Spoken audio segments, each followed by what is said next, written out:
Blessed are the pure in heart, for they will see God.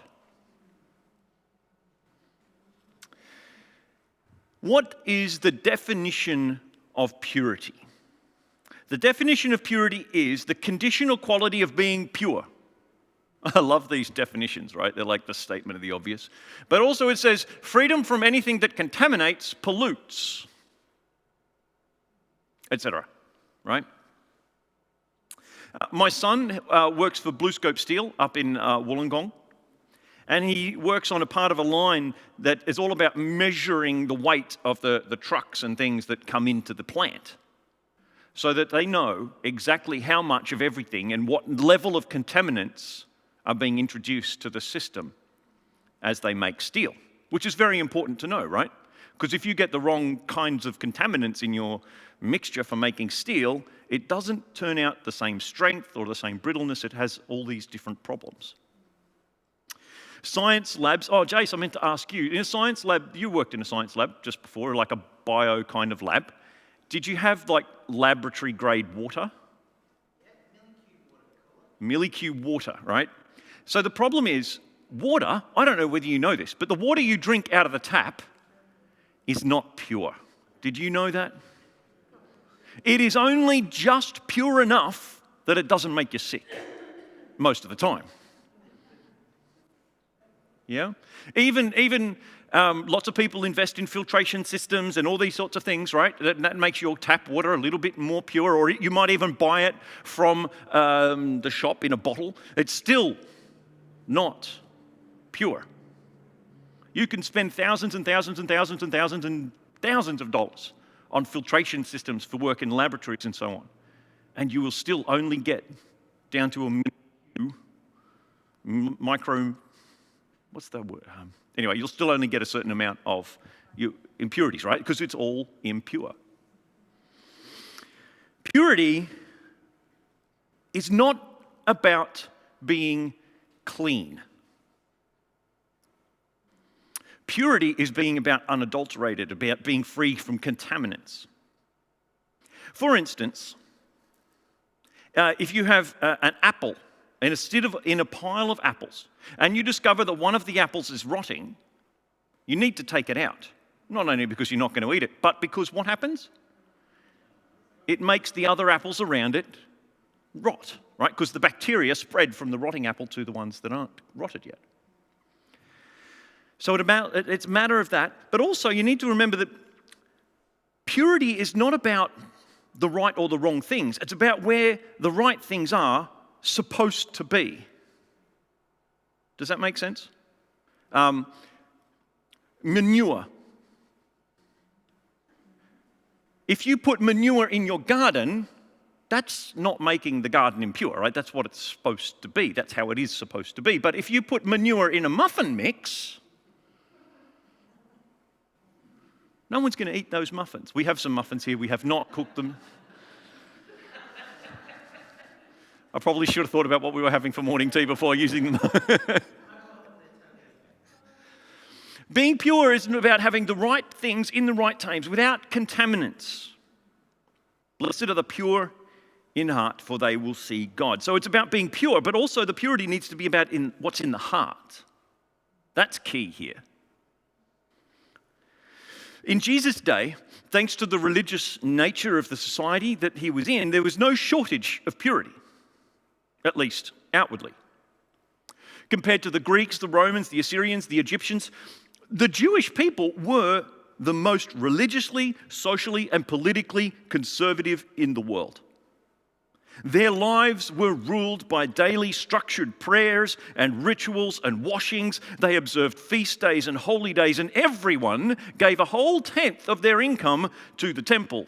What an example, hey? Everyone did, and they kept ledgers to make sure that everyone did. That was how strict they had the strictest moral code seen in the books of Leviticus, Numbers, and Deuteronomy. Parts of Jeremiah, and particularly in Ezra, like there's all through the scriptures of the Old Testament, are the strictest moral codes you've seen in the history. And yet Jesus says, blessed are the pure in heart, for they shall see God. Over and over again, Jesus berates the religious leadership of the Jewish people. He tells them off. He gets stuck into them. He is upset with them for building a superficial spirituality based on outward behavior rather than purity of heart. Outward behavior isn't going to allow you to perceive the presence of God. It's pointless. Well, it's not completely pointless. It's good to do, but it's not about seeing God. The key principle for Jesus throughout his ministry is spiritual integrity as opposed to spiritual hypocrisy. One time, we've told this story before, Jesus meets a woman at a well in Samaria in one of his travels, and he says to her, the kind of people the Father is out looking for, that is God, the kind of people that God is out looking for are those who are simply and honestly themselves before him in worship. God is being himself, spirit. Those who worship him must do so out of their very being, their very hearts, their spirits, their true selves in adoration. So, are we with me so far? Purity is about being not contaminated, and we're talking about the purity of heart. So, if you have a Bible or whatever, you might like to take it out. We're going to travel a bit through John chapter 8. There's a famous story of another time where Jesus has an unexpected encounter with an unusual woman. John chapter 8. Is anyone turning it up, or are we going to just run with the screen? Everyone happy to run with the screen? Jason's getting there. See, Jason's going to tell you if I get it wrong, okay? Jesus went across to the Mount of Olives, where he was soon back in the temple again. Swarms of people came to him, and he sat down and he taught them. The religion scholars and Pharisees led in a woman who had been caught in the act of adultery. They stood her in plain sight of everyone and said, "Teacher, this woman was caught red-handed in the act of adultery. Moses, in the law, gives orders to stone such persons. What do you say?" They were trying to trap him into saying something incriminating so that they could bring charges against him. Jesus bent down and wrote with his finger in the dirt, and they kept at him, badgering him. He straightens up and he says, "Look, the sinless one among you, go first. Throw the stone." Bending down again, he wrote some more in the dirt. Hearing that, they walked away, one after another, beginning with the eldest. The woman was left alone. Well, Jesus stood up and he spoke to her. "Woman, where are they? Does no one condemn you?" "No one, Master." "Neither do I," said Jesus. "Go on your way. From now on, don't sin." Perhaps we enter the life of this woman for a moment. We're going to get a bit fictional, but I want us to sink into this story.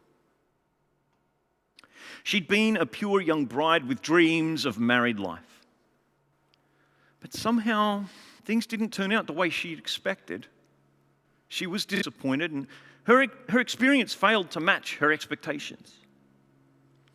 Maybe it was her husband's fault, maybe it was hers, but somewhere along the line, she meets another man.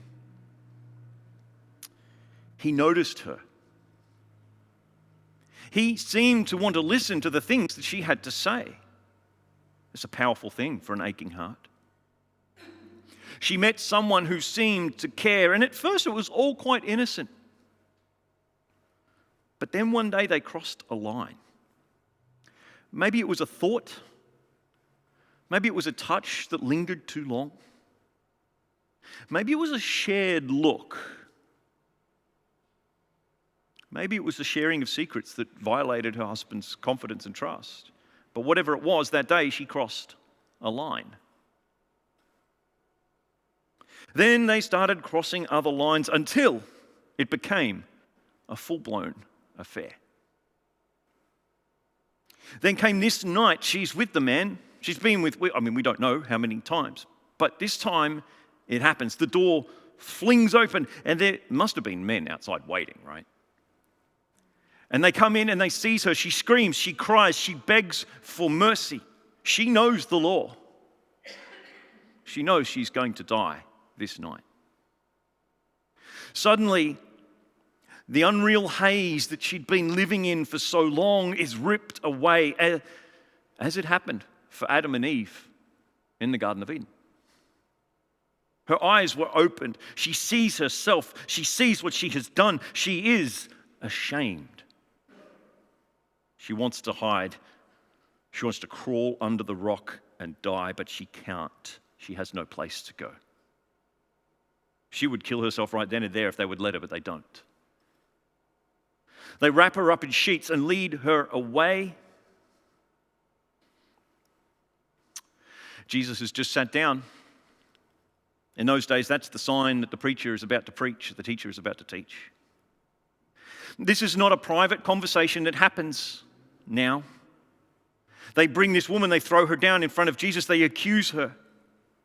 Jesus, the world-famous teacher, in an attempt to put him on the spot, to see if he would contradict the rules of Moses, the laws that they had been living for thousands of years.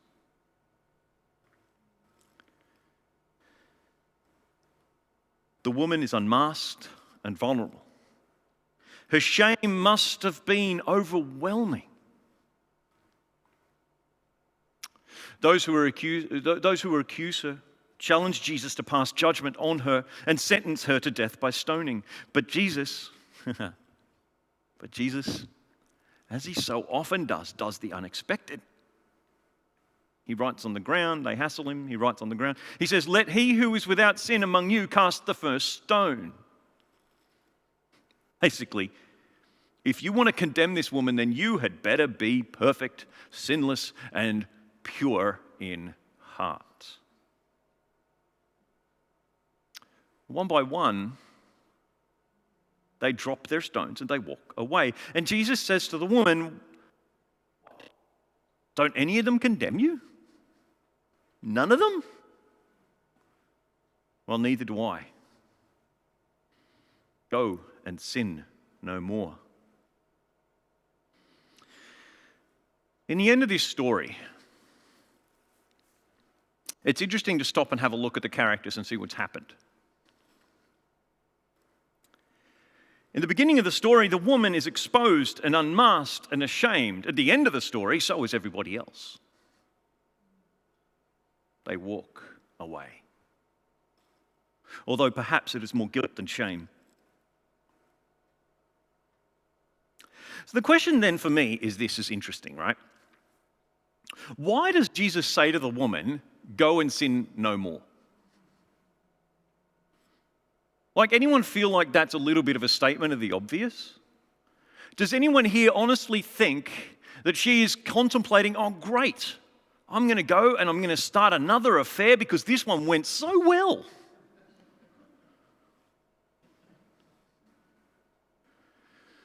What's Jesus saying?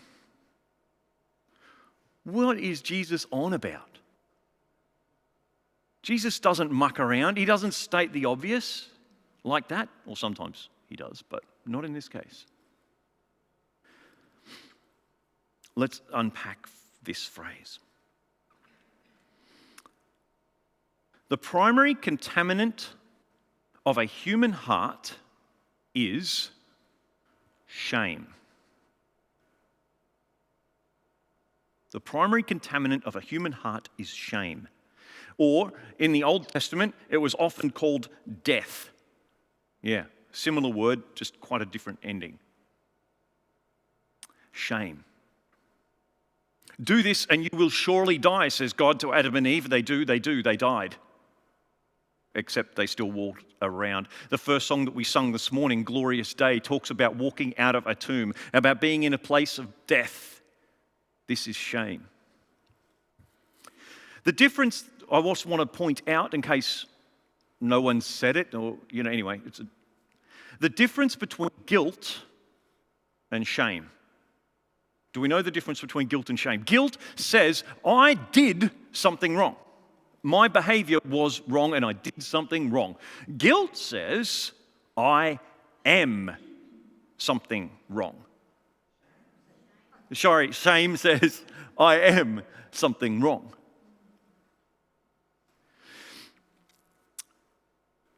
I believe Jesus caused all the religious hypocrites to feel guilty and they dropped their stones.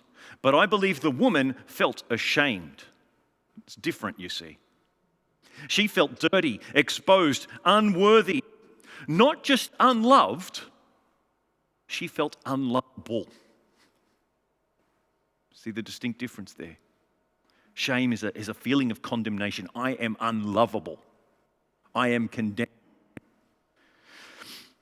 Her heart was black and contaminated as anything.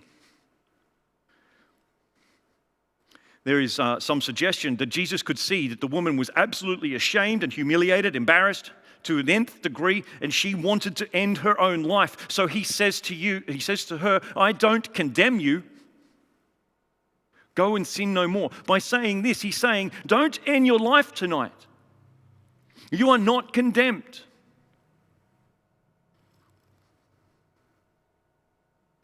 Purity only comes when we deal with the shame. By hearing Jesus say to us, you are not condemned. You know, if we begin to think of ourselves as worthless and hopeless and unworthy, unlovable, as flawed, as broken, you know, we might not feel ourselves in the position of this woman in the story. This is perhaps the most humiliating story I've heard in my life. We may not find ourselves on the edge of suicide, but we can certainly find ourselves in dark places of shame, like being in a tomb. And we find ourselves then doing dark things to try and make ourselves feel better. Drugs and alcohol and all these sorts of things, and going to the races. And it makes ourselves feel worse, doesn't it? And it becomes a vicious cycle. And the contaminant grows like the bacteria in a rotten apple. The solution that God saw from the time when Adam and Eve were in the garden and they ate that fruit, the solution that God saw from back then, what he knew he would do, what he knew needed to be done. And he came and he did it. Because, see, the solution is to come to God as our true selves, warts and all, with all our hurts, histories and hang-ups, with all the faults, failings and frustrations. To bring our whole selves and to say, this is me. But then, to remember that this God that we come to, the one true God, the only God, came and died for us because he loves us. I don't know what effect that has on you when you think of yourself, your warts and all self. Maybe you think, no, it can't be. Maybe you think God was deluded. Maybe you think God made a mistake and there's somehow a list somewhere that says these people are not worthy, these people are not elected, these people are not good enough. There is no list. There is no list. To each and every one of us, when we come to him with all our faults and failings and frustrations and everything, in fact, all the good stuff as well, he says, I don't condemn you. I don't condemn you. And what that does is that says to our impure hearts, the shame has no place here.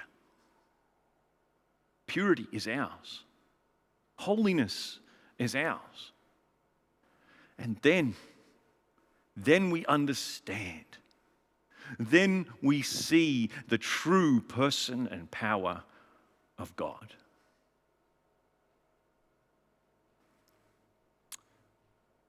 He won't let us down. He will accept us, not condemn us. He will clean us. He will purify our hearts. Go and sin no more. We're going to enter a time and we're going to get the musicians to come back and we're going to sing that song, Purify My Heart. I bet no one saw that coming.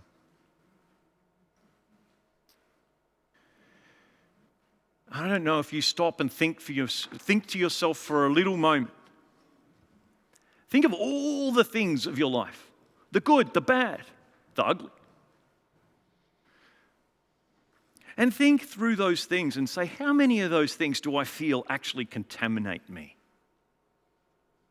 How many of those things actually stick in my heart and have become part of my identity, part of my foundational being? How much of that stuff do I think I am wrong, I am flawed? How much of that needs to go? How much of that needs to be held up to the light of the love of God and be purified in His burning, gentle, burning love for us? Let's sing this song together. The place of prayer is open. You're welcome to sing, to stop, to pray, to reflect, to ask God to show you Himself, to make your heart pure, to remove the shame, the death, the decay, the hurt. The place of prayer is open. You can come and pray here. You can pray in your seats. Just sing with us and ask God to take it away, to tell us you are not condemned.